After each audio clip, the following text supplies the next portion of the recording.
오늘 말씀은 악인의 형통함을 부러워하지 말라. 그리고 그와 함께 있으려고도 하지 말라는 우리 하나님의 당부의 말씀으로 시작되고 있죠. 저는 이 말씀이 이 세상을 살아가면서 누구나 한 번쯤은 해보았을 질문에 대한 우리 주님의 대답처럼 느껴져서 하나님이 이미 우리의 생각을 다 알고 계시는구나. 그래서 우리 각자가 가지고 있는 이 질문에 대답해 주시는 거구나 라는 생각이 들어서 개인적으로 더 이 본문에 집중하게 되었습니다. 왜냐하면 우리가 어린 시절부터 보거나 들어온 동화 속에서 혹은 책 속에서의 세계에서는 분명 선한 사람은 복을 받고 악한 사람은 벌을 받는 그것이 이 세상의 당연한 이치라고 배우면서 자랐는데, 막상 어른이 되고 보니 악한 사람들은 형통하고 선한 사람들은 계속해서 힘든 상황을 사는 것을 주변에서 보거나 내가 겪었던 일들이 적지 않았기 때문이죠. 갈수록 악한 사람들이 살기 좋은 세상이 되는 것처럼 보이는 이 땅에서 우리가 예수님의 말씀을 따라서 오늘 또 살아간다는 것, 매일매일 애쓰며 살아간다는 것이 과연 우리가 노력한 만큼 이 악한 세상이 조금이라도 변하고 있는 건가 하는 의심이 들 때도 있고, 주님 말씀을 의지해서 이렇게 우리가 끝까지 살아간다고 해서 사람들에게 듣는 말이라고는 그렇게 순진해서 이 험한 세상을 어떻게 살래 하는 그런 말들을 듣게 될 때면 정말 저 사람들의 말처럼 우리가 이렇게 주님 말씀만 따르다가는 끝까지 손해만 보게 되는 건가 하는 불안한 마음들이 우리를 이렇게 우리 마음을 치고 들어올 때가 종종 있습니다. 그러나 우리가 지금껏 배워왔던 또 읽어왔던 성경 말씀을 이럴 때일수록 가만히 떠올려보면 이러한 우리 마음속에서 들려오는 의심과 생각들이 사탄이 첫사람 아담에게부터 오늘 우리에게까지 계속해서 불어넣는 의심이라는 것을 알 수 있는데요.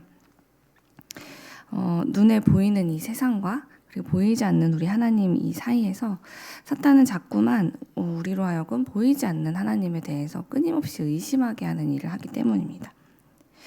보이지 않는 하나님의 약속을 기다리며 사는 것보다 지금 눈앞에 당장 보이는 그 즐거움을 붙잡으라고, 손에 잡을 수 있는 그 성공을 붙잡으라고 그는 계속해서 우리를 유혹합니다.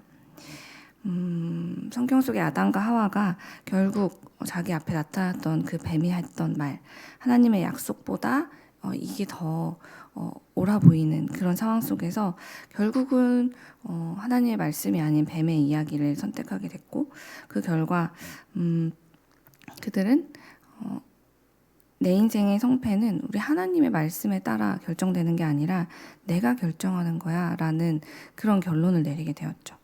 그래서 그들은 결국 선악과를 따먹게 되었고, 그것이 우리 모두를 가장 첫 번째 죄인 원죄에 빠지게 했습니다. 그런데 우리가 계속해서 이 교회를 다니면서 만나본 적도 없는 이 아담과 하와가 지은 그 첫 번째 죄, 그들이 저지른 그 사건이 우리와 계속 관련이 있다는 이야기를 듣곤 있는데요. 도대체 오늘의 우리와 무슨 상관이 있길래 계속 그 죄가 우리에게 이어지고 있다고 이야기하는 걸까요? 왜냐하면 사실 우리도 매일 아침 눈을 뜰 때마다 선악과를 따먹으라는 유혹을 받고 있기 때문입니다. 아침에 눈을 떴을 때 제일 먼저 보게 되는 스마트폰 혹은 TV를 통해서 우리는 여러 매체들을 보게 됩니다. 개인 SNS든 여러 가지 뉴스나 소식들이 담겨져 있거나 드라마나 우리가 보는 모든 매체들, 길거리에 있는 전광판이나 심지어 길가를 지나가는 버스 광고에서조차 우리는 어디에서든 정말 화려하게 포장된 다양한 선악과들을 마주하고 있습니다. 그들은 한결같이 이것을 가지면 너는 남들보다 행복한 삶을 살 수 있어, 이것을 얻게 되면 누구보다 만족한 삶을 살 수 있어 라고 우리를 유혹하면서 이런저런 생각 골치 아프게 하지 말고 그냥 우선 이것을 갖고 보라는 그런 유혹에 늘 흔들리는 상황을 살고 있습니다. 그들은 한결같이 수단과 방법을 가리지 말고 이것을 가지라고 말하죠. 그러나 우리 하나님은 우리에게 그렇게 말씀하지 않으십니다. 오늘 말씀에서도 말씀하셨지만 제가 오늘 1절 말씀을 우리말 성경으로 다시 읽어드릴게요. 하나님은 우리에게 이렇게 말씀하세요. 악인을 부러워하지 말고 그들과 어울리려고 하지 마라. 하나님께서 하나님의 뜻이 아닌 죄의 길로 가는 모든 사람들, 그들을 악인이라고 말씀하시면서 그들을 부러워하지도 말고 그들과 어울리려고도 하지 마라 라고 말씀하신 이유는 그들의 말로를 너무 분명하게 알고 계시기 때문입니다. 12절 말씀을 이번에는 우리가 같이 읽어봤으면 좋겠는데요. 우리가 읽었던 본문 12절 말씀을 같이 읽겠습니다. 내가 말하기를 나는 그것을 알지 못하였노라 할지라도 마음을 저울질하시는 이가 어찌 통찰하지 못하시겠으며 내 영혼을 지키시는 이가 어찌 알지 못겠느냐. 그가 각 사람의 행위대로 보응하시리라. 아멘. 무슨 뜻입니까? 우리가 알고 갔든 모르고 갔든 어쨌든 결국 죄의 길을 선택했다면 그리고 그 길에 끝까지 가게 되었다면 하나님께서는 반드시 그 행위대로 심판을 하시겠다라고 우리에게 말씀하신 겁니다. 하나님이 뒤끝 있는 분이라서 하지만 겉으로는 티내지 못하고 소심하게 뒤끝 있게 행동하시는 심판자여서 우리에게 이렇게 말씀하신 게 아니죠. 하나님께서는 우리가 죄를 버리고 지혜이신 우리 주님의 말씀을 따라 살 수 있도록 우리에게 끊임없는 기회를 주시는 분이기 때문에 이런 심판도 하시는 것입니다. 12절 말씀, 방금 우리가 읽었던 말씀에도 기록되어 있듯이 하나님께서는 분명 우리가 그 길을 가지 않도록 정말 쉬지 않고 우리를 지켜주고 계시는 분이세요. 그럼에도 이 땅에 악인이 형통하는 것처럼 보이는 이유는 무엇인가를 생각해 보면 우리 주님이 일하지 않고 계셔서 그들이 형통한 것인가? 그렇지 않죠. 우리 주님이 지금 우리 곁을 잠시 떠나 계셔서 그들이 잘 되고 있는 것인가? 그렇지 않다는 겁니다. 하나님은 우리를 떠나시거나 일을 하지 않으셔서 이 세상이 이렇게 돌아가게 두시는 것이 아니라 오히려 계속해서 우리 안에 내주하시면서 우리의 마음을 저울질하듯 아주 세심하게 살펴보시는 분이다라고 오늘 말씀은 우리에게 이야기합니다. 우리의 영혼을 지켜내시기 위해서 우리의 마음을 세심히 살펴보시고 오늘도 성실히 일하고 계신다는 것이죠.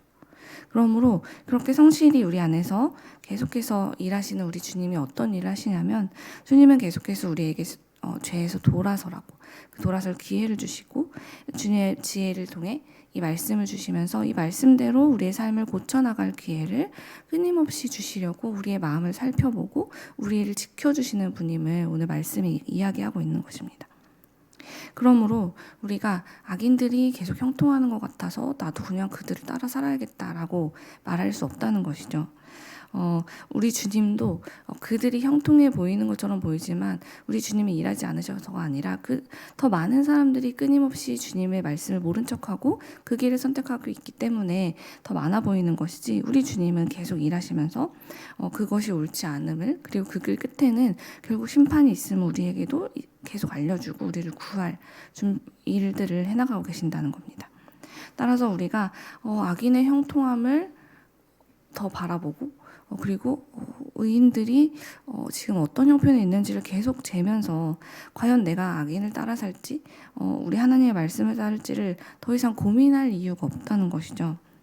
오히려 그런 계산을 할 여유가 있다면 그 시간에 11절의 말씀처럼 지금도 이 세상의 유혹에 빠져서 사망으로 끌려가고 있는 그 사람들을 구해내는 일에 나의 시간을 사용해야 한다는 겁니다. 우리가 만약 이 주님께서 오늘 우리에게 주신 말씀대로 살기 시작한다면 하나님께서는 16절에 있는 말씀처럼 우리에게 어떤 일을 행하신다고 하셨냐면 우리가 비록 7번 넘어지는 것 같이 보여도 7번 다시 일어나게 하는 그 놀라운 일을 하나님께서 우리에게 행하신다는 겁니다. 사람들은 우리에게 야 하나님 믿어서 교회 다녀서 결국 네 결과가 어떻게 됐냐? 교회 다니지 않는 저 사람보다 더 많이 힘든 일 겪고 있지 않아? 라고 우리의 마음을 아프게 할 때도 있고 의심으로 뒤흔들 때도 있지만 결국 우리는 7번 넘어지든 10번 넘어지든 100번 넘어지든 그보다 더 높이 일어날 수 있는 사람들이라는 거지만 악인들은 한 번 넘어지면 일어날 수 없다는 거예요. 그들에게는 다시 일어날 기회가 주어지지 않기 때문입니다. 이 세상이 추구하는 모든 것들의 끝에는 이렇게 다시 일어설 수 없는 계속 나락으로 떨어질 수밖에 없는 어둠과 절망이 기다리고 있기 때문이라고. 하지만 반대로 우리 하나님의 지혜의 말씀을 따라가다 보면 그 끝에는 이 세상에서는 결코 찾아볼 수 없는, 세상이 줄 수 없는 그 영원한 소망이라는 빛이 우리를 기다리고 있다고 우리 주님 말씀하고 계신 것이죠. 그러므로 사랑하는 여러분, 혹여라도 내 삶에 혹은 내 주변에 악인들이 형통해 보일지라도 그것을 부러워하면서 그 길을 따라가는 선택을 하지 마십시오. 과연 내가 계속해서 하나님의 말씀을 따라 살아가도 될까 하는 의심이 찾아올지라도, 불안함이 나를 뒤흔들지라도 오히려 하나님의 지혜를 붙잡고 오늘 이 자리에 서 있는, 지금까지 또 우리 믿음을 포기하지 않고 여기까지 온 내 자신과 내 주변에 믿음을 가진 이들을 칭찬하고 담대히 나아가십시오. 이 세상은 우리 눈에 보이는 저 다수의 사람들에 의해서 움직이는 것이 아니라 온 세상의 주인이신 우리 하나님의 말씀대로 움직이는 것이기 때문입니다. 우리가 도대체 누가 이 온 우주를 지으신 분이지? 이 온 우주 만물이 누구의 것이지? 를 생각해 보면 이 모든 걸 다스리시는 분이 누구인지를 기억하며 살아간다면 우리는 정말 더 이상 악인의 형통을 부러워하거나 흔들리는 일에서 자유하게 될 것입니다. 그러니 사랑하는 여러분, 오늘도 우리에게 이렇게 귀한 하루를 주신 우리 주님께 나온 이 시간, 이 하루를 하나님 살아가게 될 때 우리에게 많은 사람들이 가는 그 불의한 길에 내가 서지 않게 해주십시오. 내가 그것을 부러워하거나 그 길에 서지 않은 거를 조금이라도 후회하지 않도록, 제가 주저하지 않도록 그 길을 당당히 거절하고 오늘도 우리 하나님 주신 지혜의 말씀을 붙잡고 살아가는 제가 되도록 주님 오늘도 동행하여 주십시오. 함께 기도하길 원합니다. 남을 허무는 일이나 원수를 허무는 일에 인생을 허비하지 말고 아직도 예수님을 알지 못해서 어둠과 죽음의 길을 가고 있는 수많은 사람들을 살리는 일에, 그들을 세우는 일에 오늘 내가 무엇을 해야 될지 우리 주님께 지혜를 구합시다. 또한 남을 깎아내리는 사람들을 가까이 하며 살기보다 남을 세우는 일에 앞장서고 있는 이들과 가까이 하면서 우리 하나님의 지혜를 붙드는 이분들과 연대하게 될 때 우리는 하나님께서 주시는 지혜, 즉 악을 분별하고 수많은 사람들을 빛과 생명의 길로 인도하는 일에 귀하게 사용받게 될 것입니다. 우리 오늘도 이 소망을 가지고 함께 기도하며 주님 앞으로 나아가겠습니다.